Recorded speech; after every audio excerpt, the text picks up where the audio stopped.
നമുക്ക് കോട്ടയത്തേക്ക് കൂടി പോകാം. അവിടെ ഇറഞ്ഞാലിൽ അഖിലുണ്ട്. അഖിൽ തോണികളിലൊക്കെ രക്ഷാപ്രവർത്തനം നടത്തുന്നുണ്ടായിരുന്നു. ഇപ്പോഴും ആളുകളെ മാറ്റുന്നുണ്ടോ അവിടെ നിന്ന്? വിനീത, നിലവിൽ ഇതിനോകം തന്നെ കഴിഞ്ഞിരിക്കുന്നു. കാരണം ഇപ്പോൾ NDRF സംഘമാണ് എനിക്ക് പുറകിൽ കാണുന്നത്. ഈ NDRF സംഘം അവരുടെ പരിപാടികളൊക്കെ അവസാനിപ്പിച്ച് സാധനങ്ങളൊക്കെ തന്നെ തിരികെ കയറ്റുകയാണെന്നുള്ളതാണ്. ഏറ്റവും അവസാനം ഏറ്റവും ഒടുവിലായി ഒരാളെ ഇങ്ങോട്ടേക്ക് കൊണ്ടുവന്നത് ഒരു മൃതദേഹമായിരുന്നു എന്നുള്ളതാണ്. രാധമ്മ എന്ന് പറയുന്ന കൊച്ചമറ്റം സ്വദേശിയായിട്ട് 82 വയസ്സായിരുന്നു.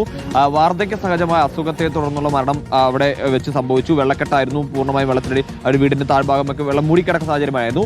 അങ്ങനെ ഇവിടെ നിന്നും NDRF സംഘം അവിടേക്ക് പോയി ആ മൃതദേഹം തിരികെ ഇവിടേക്ക് കൊണ്ടുവന്നു. അതോടുകൂടി ആളുകൾ അവിടെ നിന്നുള്ള ഒരുവിധപ്പെട്ട ആളുകളെയൊക്കെ തന്നെ കയറ്റി എന്നാണ് നമുക്ക് മനസ്സിലാക്കാൻ സാധിക്കുന്നത്. എന്തായാലും ഇപ്പോൾ അവരുടെ രക്ഷാപ്രവർത്തനം മറ്റുമൊക്കെ അവസാനിപ്പിച്ച് ഇന്നത്തേക്ക് പൂർത്തിയാക്കി പോവുകയാണ്. കഴിഞ്ഞ 2 ദിവസമായി തന്നെ ഈ ഇറഞ്ഞാൽ മേഖലയിൽ പൂർണ്ണമായും, അതായത് വിജയപുരം പഞ്ചായത്തിന്റെ 5 വാർഡുകൾ പൂർണ്ണമായും, ഇറഞ്ഞാൽ മേഖലയിൽപ്പെടുന്ന 5 വാർഡുകൾ പൂർണ്ണമായും മുങ്ങിപ്പോകുന്ന സാഹചര്യം ഉണ്ടായിരുന്നു. അങ്ങനെ ആ 5 വാർഡുകളിൽ പെടുന്ന ആളുകളെയൊക്കെ തന്നെ പരമാവധി ആളുകളെ മാറ്റിയിട്ടുണ്ട് ഈ 2 ദിവസം കൊണ്ട് എന്നുള്ളതാണ്. നിരവധി പേരെ മാറ്റിപ്പാർപ്പിക്കുകയും ചെയ്തിട്ടുണ്ട്. ഇപ്പോൾ ഈ വിജയപുരം പഞ്ചായത്തിന്റെ മുൻപിലേക്കുള്ള റോഡ്, അതായത് ഇറഞ്ഞാൽ നിന്നും തിരുവഞ്ചൂരിലേക്ക് പോകുന്ന റോഡാണ്. ഈ റോഡ് പൂർണ്ണമായും മുങ്ങിപ്പോയി. ആ ഒരു ഏകദേശം ആ ഒരു അറ്റം വരെയുള്ള ഭാഗം പൂർണ്ണമായും മുങ്ങിപ്പോയി എന്നുള്ളതാണ്. ഇതിൽ കഴിഞ്ഞ ദിവസം ഇവിടെ രക്ഷാപ്രവർത്തനം നടത്തിയ ചേട്ടന്മാർ കൂടി ചേരുന്നില്ല. ഇവിടെ ഇപ്പോൾ ഇവിടുന്ന് ഒരുപ്പെട്ട ആളുകളൊക്കെ നമ്മളിങ്ങോട്ട് കൊണ്ടുമായിട്ടുള്ള സ്ഥലങ്ങളിലെ ആളുകൾ മാത്രമേ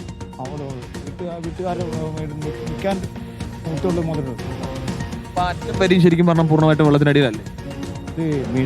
തെക്കാറ് പെരുകുണ്ട്. ആ പെരുകിൻ്റെ രീതിയാണെന്നുകൊണ്ടാണ് വെള്ളം കൂടുന്നത്. മേടിച്ചാട്ട് നമുക്ക് നിൽക്കുകയാണെങ്കിൽ മേടിച്ചാട്ട് പേടിക്കാൻ അതില്ല. നമുക്ക് സ്വന്തമായിട്ട് വെള്ളം നിൽക്കുന്നതുകൊണ്ട് കുഴപ്പമില്ല.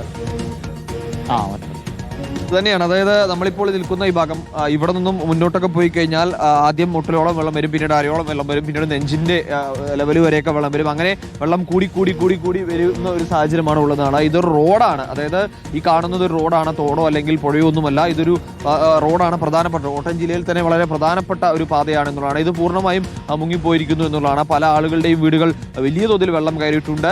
അങ്ങനെ ചുരുക്കം ചില ആളുകൾ മാത്രമാണ്, അതായത് ഈ 2ാം നിലയിലുമൊക്കെ കഴിയുന്ന അല്ലെങ്കിൽ വലിയ പ്രശ്നങ്ങളില്ലാത്ത ചുരുക്കം ചില ആളുകൾ ഒഴിച്ച് ബാക്കി എല്ലാ ആളുകളും ഇതിനോടകം തന്നെ മാറ്റിക്കഴിഞ്ഞിട്ടുണ്ട് ഈ ഭാഗത്തു നിന്നുള്ളതാണ്. കോട്ടയം ജില്ലയുടെ പൊതുവെ ഉള്ള കാര്യമെടുത്താൽ, അതായത് പടിഞ്ഞാറൻ മേഖല പൂർണ്ണമായും വെള്ളത്തിനടിയിലായിട്ടുള്ള ഒരു സ്ഥിതിയുണ്ട് എന്നുള്ളതാണ്. പടിഞ്ഞാറൻ മേഖലയിലെ പ്രധാനപ്പെട്ട പഞ്ചായത്തുകൾ, ഒരുവിധപ്പെട്ട പഞ്ചായത്തുകളല്ല, അതായത് കുമരകമായാലും തിരുവാർപ്പായാലും മയമനമായാലും ആർപ്പൂക്കരയായാലും ഇപ്പോൾ ഇവിടേക്ക് എത്തുമ്പോൾ കോട്ടയം നഗരസഭയ്ക്ക് കീഴിലെ പല ഭാഗങ്ങളും വെള്ളത്തിനടിയിലാണ്.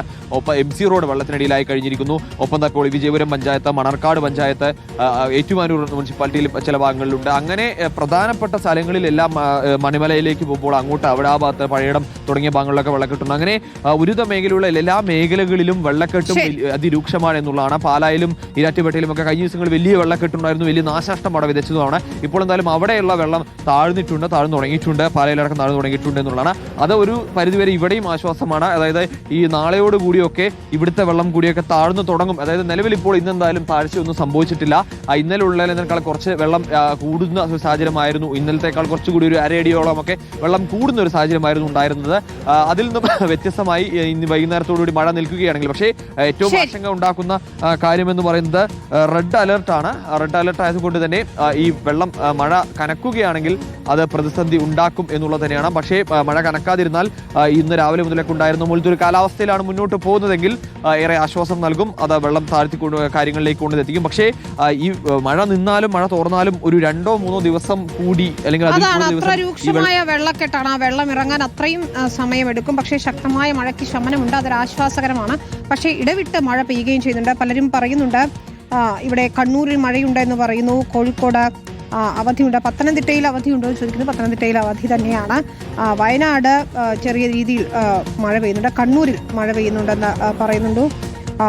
അങ്ങനെ അമ്പലപ്പുഴ മഴയുണ്ടോ എന്ന് ചോദിക്കുന്നുണ്ട്. നിലവിൽ അത്ര മഴയില്ല എന്നതാണ് നമുക്ക് മനസ്സിലാക്കാൻ സാധിക്കുന്നത്. ഷീജ പറയുന്നു ഇടുക്കിയിൽ മഴയുണ്ടെന്ന്. ഇടുക്കിയിൽ ചെറിയ മഴയ സാഹചര്യമുണ്ട്, പക്ഷേ ആശങ്കപ്പെടേണ്ട അവസ്ഥ, കഴിഞ്ഞ ദിവസങ്ങളിലെ പോലൊരു അവസ്ഥ, ആ രീതിയിലൊരു മഴ എവിടെയും ഇല്ല എന്നതാണ്. ആലപ്പുഴയിൽ നല്ല മഴയുണ്ട്, ലീവ് കൊടുക്കണം എന്ന് പറയുന്നു ക്രിസ്റ്റി. പക്ഷേ നോക്കാം, നമുക്ക് കലക്ടർ എന്താണ് ഉത്തരവ് പുറപ്പെടുവിക്കുന്നത് നോക്കാം.